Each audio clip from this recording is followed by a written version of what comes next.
The starship, Aurora, drifted silently through the endless darkness of deep space, farther from Earth than any human vessel had ever traveled. Behind her lay the solar system. Ahead stretched an ocean of unknown stars. Captain David Chen stood before the observation window, watching distant suns shimmer against the blackness. Somewhere behind those countless points of light was Earth, the world they had left behind 3 years ago.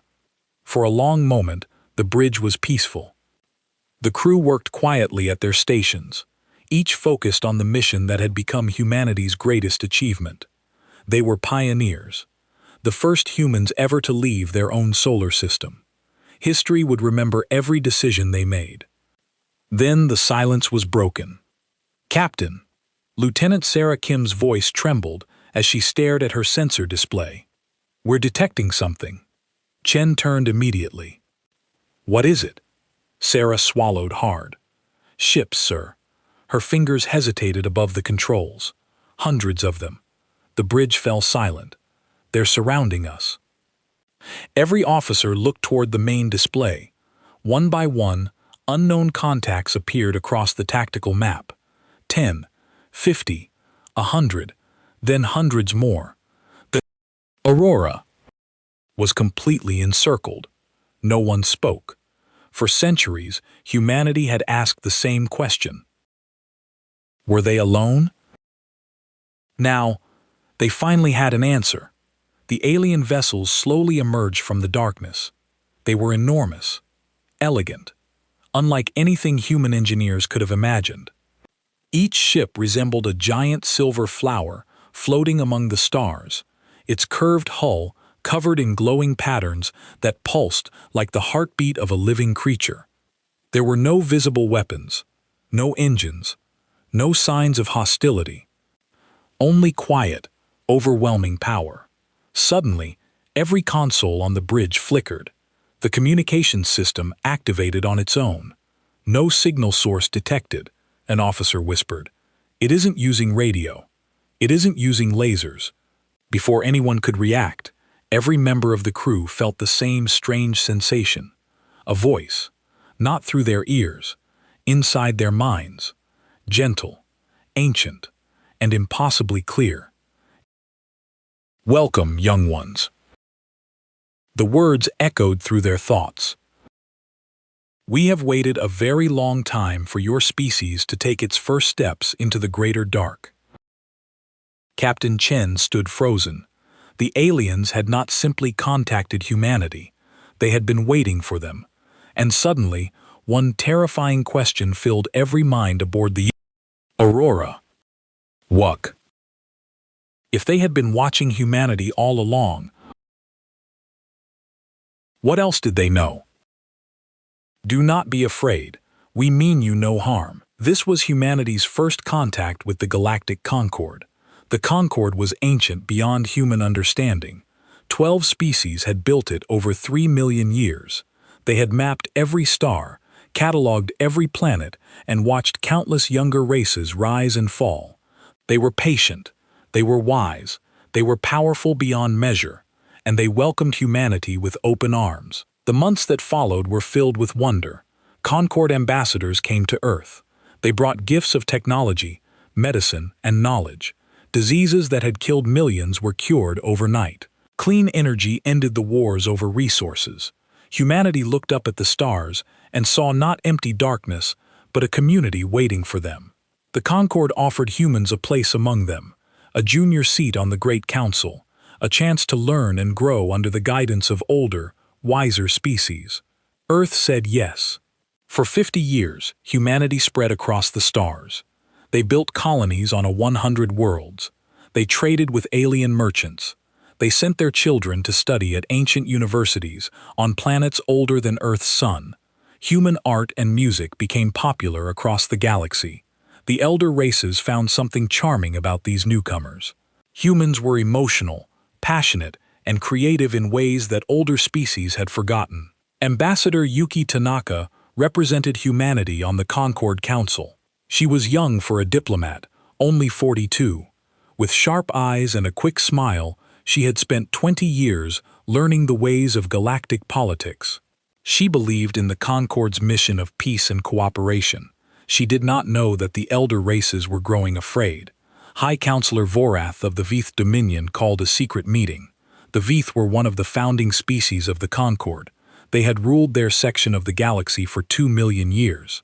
They were tall, thin beings with gray skin and large black eyes. They moved slowly and thought even slower. Patience was their greatest virtue, but even their patience had limits. The humans breed too quickly, Vorath said to the gathered council members. Only the senior species were present. Humanity's representative had not been invited. In 50 years, their population has grown from 8 billion to 11 billion, and they have spread to over 100 worlds.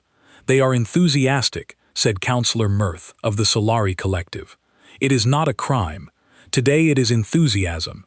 Tomorrow it will be ambition. Vorath pressed a button, and a holographic display appeared. It showed population projections. In 500 years, humans will outnumber every other species in the Concord combined. In 1,000 years, they will control more worlds than all of us together. The council members shifted uncomfortably.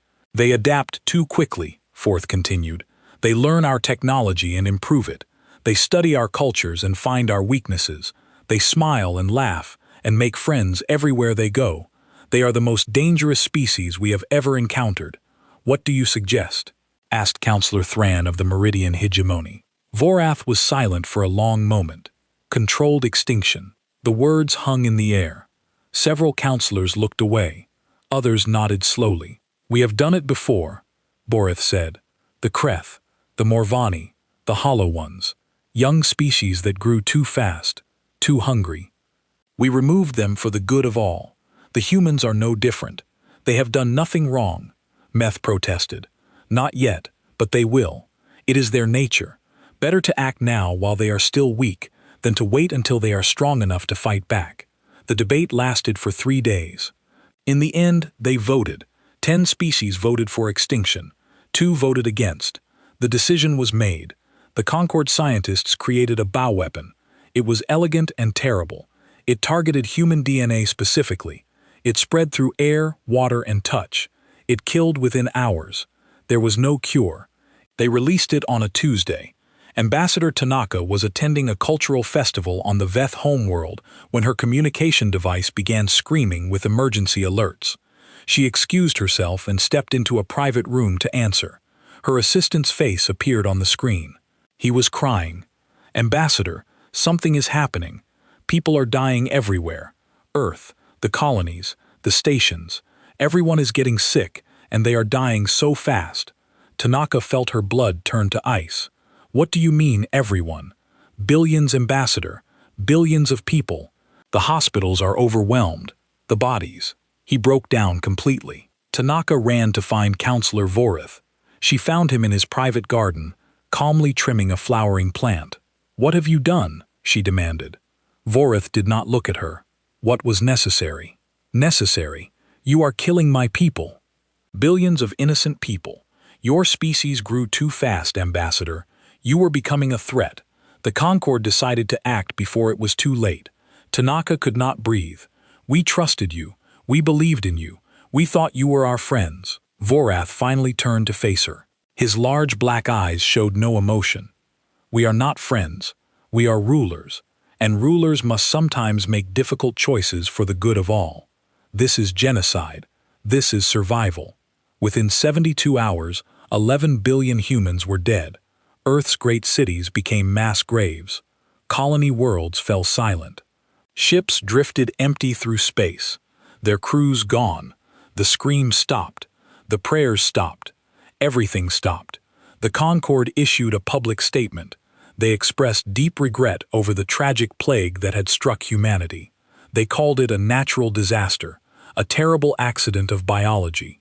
They offered to help the surviving humans relocate to a small reservation world where they could live out their days in peace. Fewer than 2 million humans survived, scattered deep space crews who had been too far from contaminated areas, research stations hidden in remote locations, a few underground bunkers that had sealed themselves in time. They listened to the Concord's lies. They watched the galaxy mourn their dead with fake tears. They heard the elder races whisper that perhaps it was for the best. And then together they made a decision. They went silent. They stopped answering calls. They vanished into the darkness between stars. The Concord assumed humanity had accepted its fate. The elder races felt a moment of guilt, then relief, then nothing at all. They returned to their ancient routines. They forgot about the humans. This was their greatest mistake, because humanity had not given up. Humanity had not accepted anything. In the cold darkness of space, in hidden places the Concord did not know existed, the survivors gathered, and they began to plan. 30 years passed in silence. The galaxy moved on. The Concord continued its ancient work of managing 1,000 star systems and 1 trillion lives. Trade ships crossed the void. Diplomats argued over borders. Scientists made discoveries. Children were born and elders died. Life continued as it always had. The humans were almost forgotten. Counselor Vorath retired from public service and spent his days in his garden. Sometimes he thought about the decision he had made. He did not regret it. He had done what was necessary. The humans had been a threat. Now they were not. It was simple. Other species remembered differently. The Solari Collective, who had voted against the extinction, withdrew from active council participation. They said little, but their silence spoke loudly. The Meridian hegemony increased their military spending, though they could not say exactly why. Something felt wrong. Something felt incomplete. On the reservation world, the surviving humans kept to themselves. Conquered observers visited occasionally. They reported a sad, broken people. The humans had built small villages. They farmed. They raised children. They seemed to have accepted their fate. The observers felt pity for them.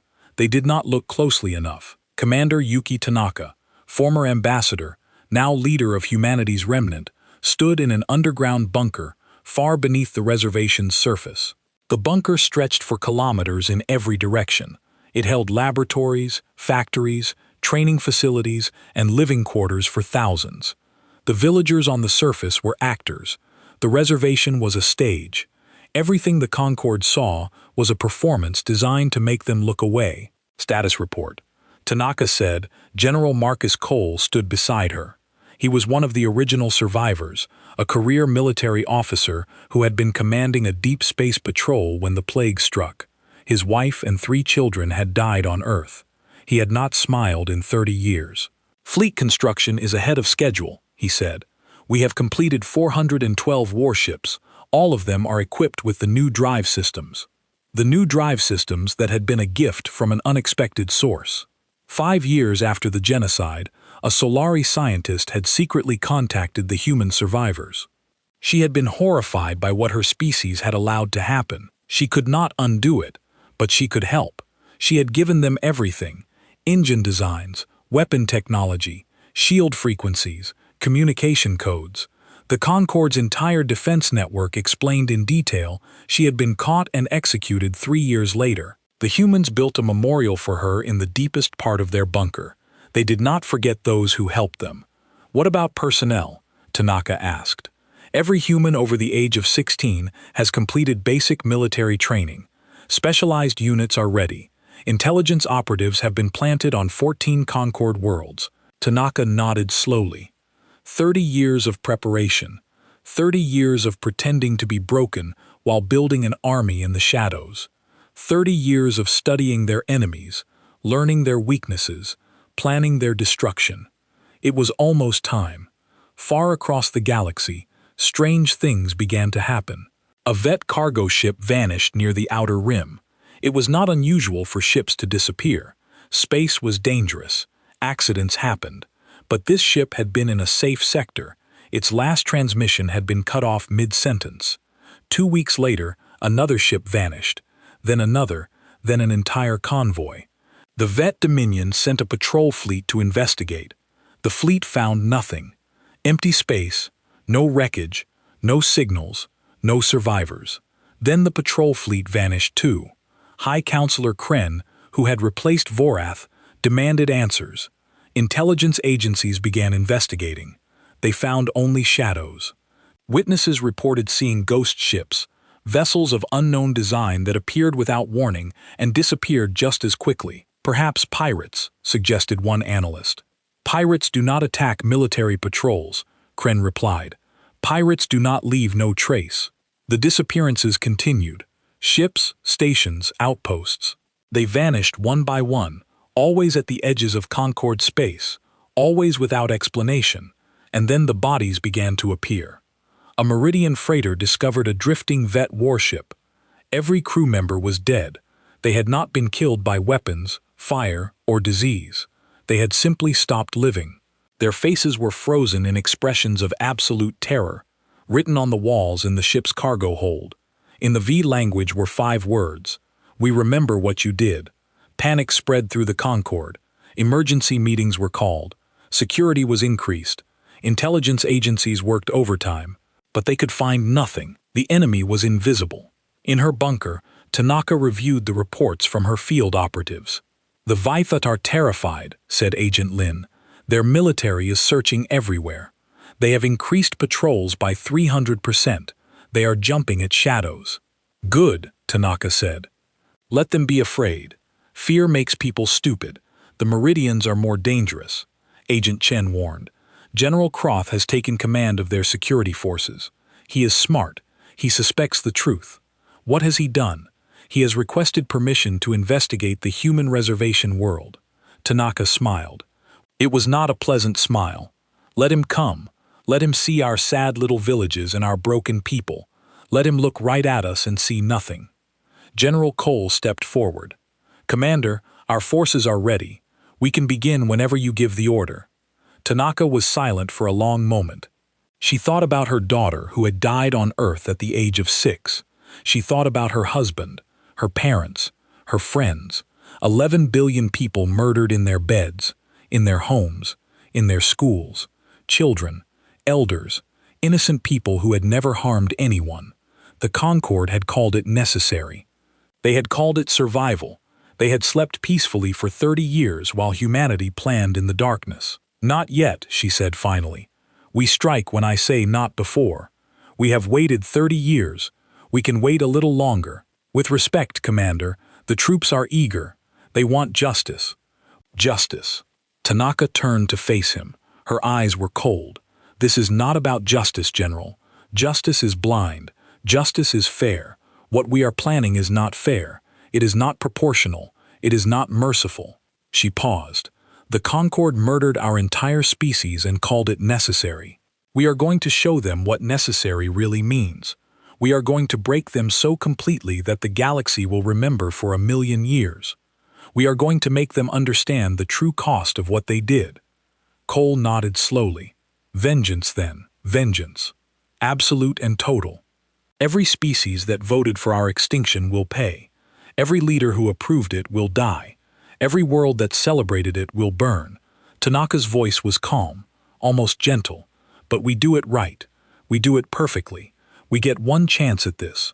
One chance to hurt them so badly they can never recover. I will not waste it. She turned back to the holographic display showing the galaxy. 12 species, thousands of worlds, trillions of lives. Continue the preparations, she ordered. When we are ready, truly ready, we will show the galaxy what happens when you try to murder humanity. The darkness between stars had hidden humanity for 30 years. Soon, that same darkness would carry their revenge across the galaxy. The V-throne world of Viraxis Prime was the heart of an empire.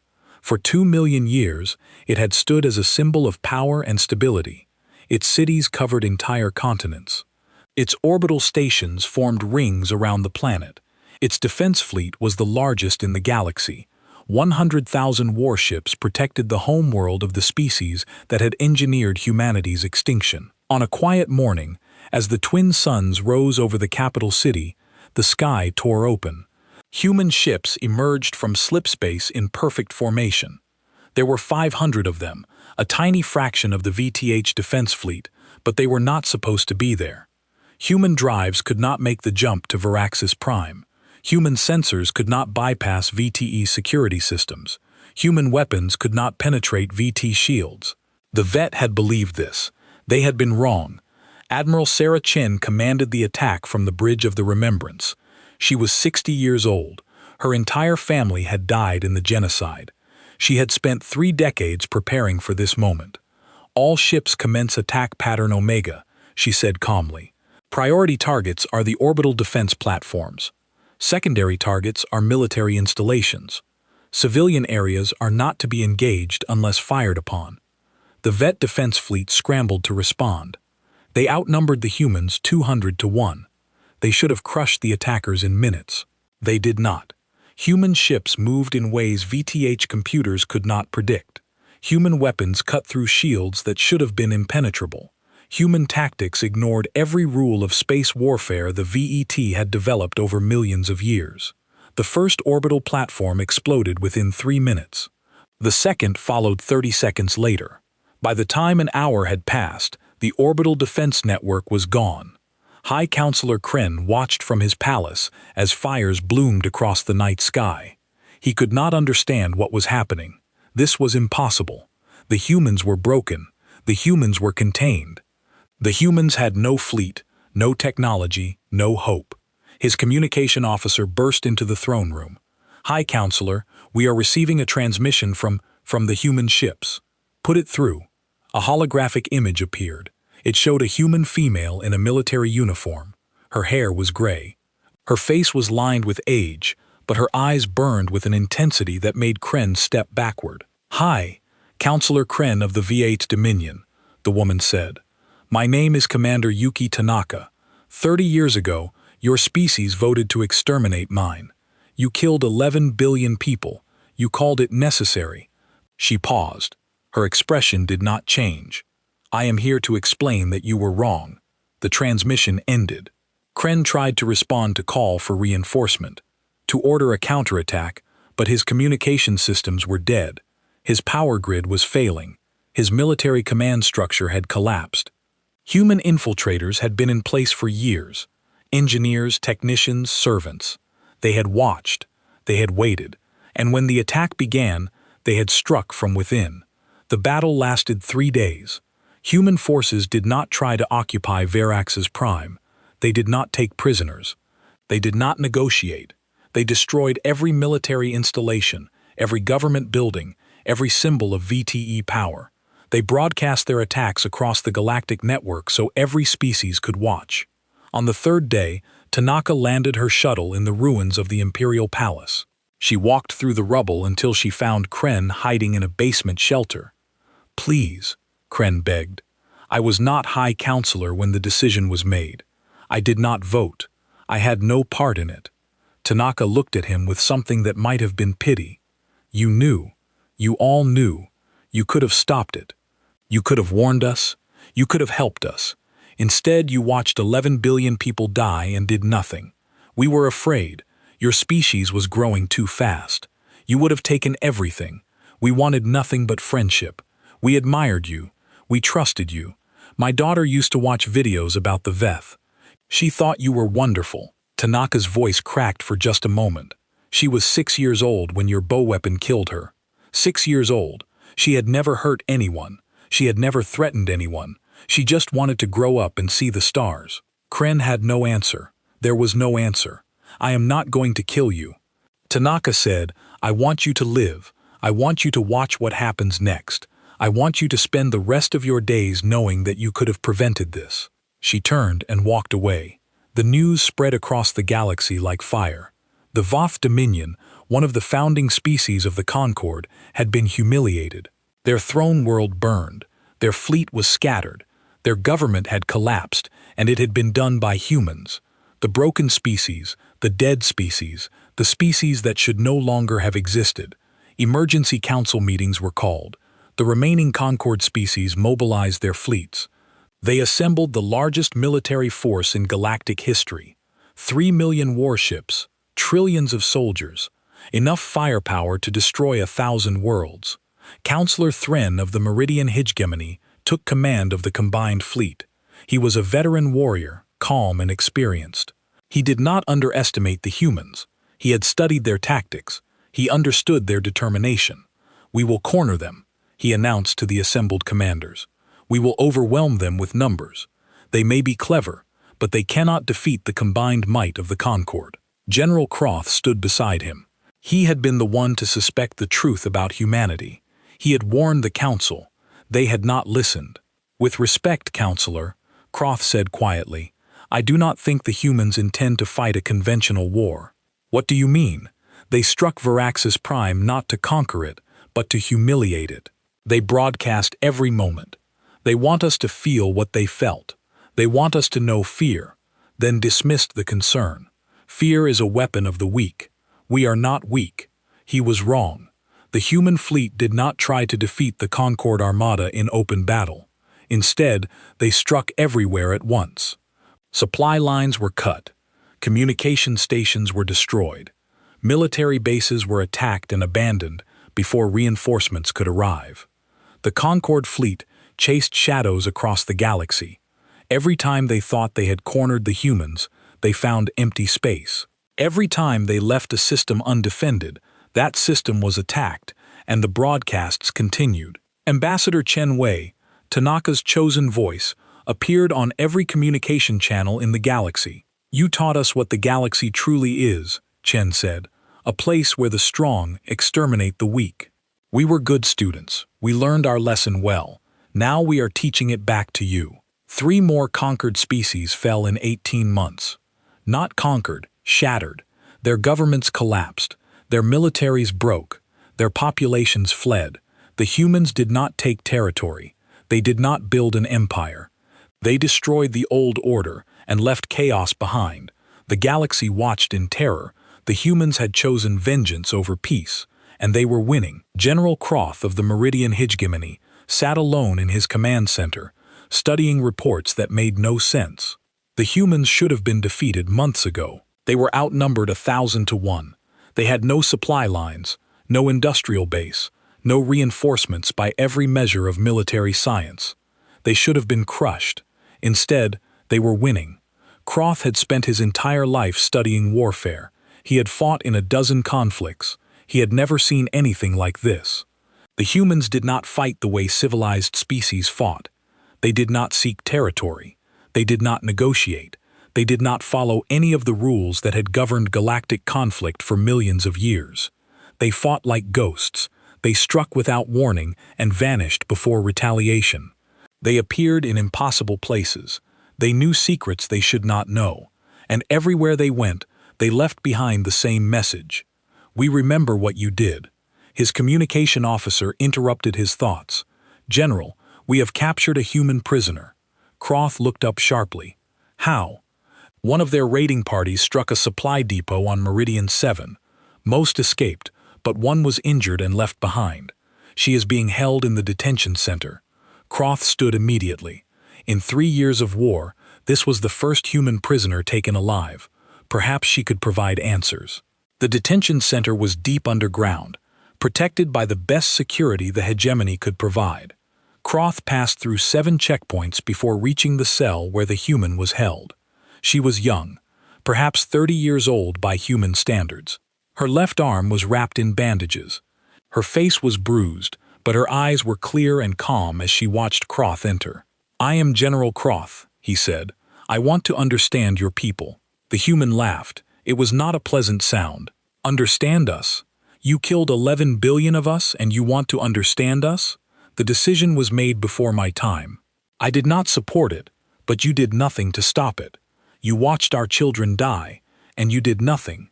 The human's voice was quiet, almost gentle. "Do you know what it felt like to watch everyone you love, everyone you knew, die in hours? To hear their screams on the communication channels?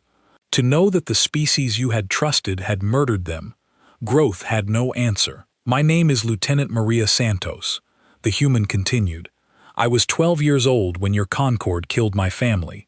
My mother, my father, my 2 brothers, my grandmother, who had survived 100 years of life. They died coughing blood on our kitchen floor while I hid in a sealed closet." She leaned forward. "I spent 18 years learning how to kill your kind. Every day, every hour, I studied your tactics. I memorized your weaknesses. I trained until I could fight in my sleep. And I am not special. Every human alive has the same story. Every human alive has the same rage. You cannot win," Croth said. "You must see that even if you defeat the Meridians, Even if you defeat every fleet we send, you do not have the numbers to hold what you take. Eventually, you will be overwhelmed." Santo smiled. "You still do not understand. We are not trying to win. We are not trying to build an empire. We are not trying to replace you. Then what do you want? We want you to remember forever. We want the galaxy to know for the next million years what happens when you try to murder humanity. We want every species that ever considers genocide to think of us and tremble." She stood up, ignoring the pain from her wounded arm. "You cannot fight an enemy that does not fear death. You cannot negotiate with an enemy that wants nothing you can give. You cannot defeat an enemy that has already lost everything." Croth felt cold. "You are describing suicide. We are describing justice. Your kind defines justice as balance, as proportional response. Our kind defines it differently. You killed 11 billion of us. Not soldiers, not warriors, babies, children, old men and women who had never raised a hand against anyone. You killed them in their sleep." Her voice dropped to a whisper. "There is no proportional response to that. There is only punishment, absolute and eternal." "If we offered peace," Croth said slowly, "if we offered to surrender to pay any price, would your people accept?" Santos was quiet for a long moment. "I do not know. I honestly do not know. The rage has become part of us. It is in our blood. Some of us want to burn everything. Some of us want to stop. I cannot tell you which side will win." She turned away from him. "But I can tell you this. Whatever we decide, you will accept because you have no other choice." Croth returned to his command center with a heavy heart. He had hoped the prisoner would provide insight, strategy, weakness. Instead, she had shown him something worse. The humans were not fighting a war. They were conducting an execution. The entire Concord was on trial, and the verdict had been decided 30 years ago when the first bow weapon was released. He began drafting a report to the remaining Concord leadership. He chose his words carefully. "We are facing an enemy unlike any we have encountered." He wrote, "They do not seek victory in the traditional sense. They seek to break us psychologically, culturally, and spiritually. They want the galaxy to watch us fall. They want our descendants to live in shame." He paused, then added, "I recommend unconditional surrender, not because we cannot continue fighting, but because continuing to fight will only increase our losses. The humans have no interest in occupation or subjugation. They want punishment. If we accept punishment now willingly, we may preserve something of our civilizations. If we resist, they will take everything." The report was sent. The response came quickly. "Surrender is unacceptable. The Concord has never surrendered. The Concord will never surrender. Continue the fight." Croth read the message twice. Then he deleted it and looked out at the stars. The Concord was dying. The humans were killing it, not with fleets and armies, but with fear and shame. Species that had stood together for millions of years were turning on each other. Old alliances were breaking. Old hatreds were returning. The humans had found the weakness at the heart of the Concord. They had not tried to defeat it militarily. They had simply reminded every species of every wrong ever done, every betrayal ever committed, every crime ever forgiven, and the Concord was tearing itself apart. Croth wondered if the humans had planned this from the beginning. He suspected they had. They had 30 years to study their enemies. They knew exactly where to push. He was afraid, not of death, but of what would come after. The humans were building something new on the ashes of the old order. He did not know what it would look like. He only knew that his people would not decide. The message arrived on every communication channel in the galaxy at the same moment. It was simple and desperate to humanity, and Commander Yuki Tanaka, the remaining species of the Galactic Concord, offer unconditional surrender. We will accept any terms. We will pay any price. We submit ourselves to your judgment. Tanaka received the message on the bridge of the Remembrance. She was 72 years old now. Her hair had gone completely white. Her hands shook slightly when she was tired, but her mind was as sharp as ever. "It is over," Admiral Chen said quietly. "We won." Tanaka shook her head. "Nothing is over. The hard part is just beginning. She called for a council of war. The surviving leadership of humanity gathered in the great hall of their hidden base. There were soldiers and scientists, engineers and farmers, old survivors and children who had been born in hiding. Perhaps 2 million humans remained in the universe. They had brought the mightiest civilization in galactic history to its knees. Now they had to decide what to do with it. The debate lasted for 3 days. General Marcus Cole spoke first. He was in his 80s now, still strong, still filled with the cold rage that had driven him for decades. We finish it. Complete destruction. Every species that voted for our extinction is wiped out. Every world that celebrated our death is burned. We give them exactly what they gave us. Many in the crowd shouted their agreement. 30 years of planning, 5 years of war, 11 billion dead. The desire for total revenge was overwhelming. Dr. Sarah Kim spoke next. She had been born in hiding, part of the generation that had never known Earth. If we destroy them, we become them. We prove they were right to fear us. We prove that we were always monsters. They made us monsters, Cole replied. They murdered our children. They laughed as our species died. They deserve nothing less. Deserve has nothing to do with it.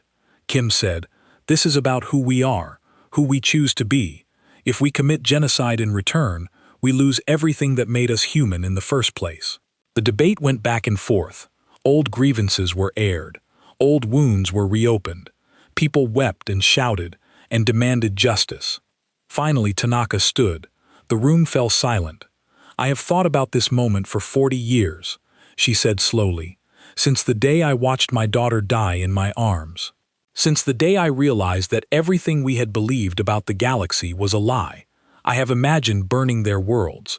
I have dreamed of making them feel what we felt. She paused, looking out at the faces of her people. But I have also thought about what comes after. We are 2 million people in a galaxy of trillions. Even if we destroy the Concord completely, we cannot rule what remains. Others will rise. Others will grow strong, and they will remember us. They will remember how humanity responded to genocide with genocide. She took a breath. I do not want that to be our legacy. I do not want our children's children to inherit a galaxy that hates and fears them. I want them to inherit a galaxy that respects them, that knows what we are capable of, yes, but also knows that we chose something better. What do you propose? Cole asked. Selective justice. The species that voted for our extinction will face consequences. Their governments will be dismantled. Their militaries will be destroyed. Their leaders will stand trial for what they did. But their civilians will live. Their children will grow up. Their cultures will continue, changed but not erased. She turned to face the entire assembly. The species that voted against our extinction, who tried to save us and were silenced, will be offered alliance, partnership. They will help us build something new, a galactic order based not on the rule of the strong over the weak, but on genuine cooperation. And if they refuse, someone called out, then we will be ready. We will always be ready. No one will ever catch humanity unprepared again. Tanaka's voice hardened. But I believe they will accept. They are tired of the old ways. They are afraid of what they have seen us do. They will welcome a new path. The vote was not unanimous. Many wanted complete destruction. But in the end, Tanaka's proposal won. Humanity had spent 30 years learning to be soldiers. Now they would learn to be rulers. The trials began 1 month later. Every surviving leader who had voted for humanity's extinction was brought before a tribunal. The evidence was presented. Testimonies were given. The galaxy watched as the architects of genocide faced judgment. Former High Counselor Vorath was among the first. He was ancient now, barely able to stand. He offered no defense. When asked if he had anything to say, he spoke only 4 words. I did what I believed. He was found guilty. He was executed. His death was broadcast across the galaxy. Others followed. Some begged for mercy. Some maintained their innocence. Some simply accepted their fate.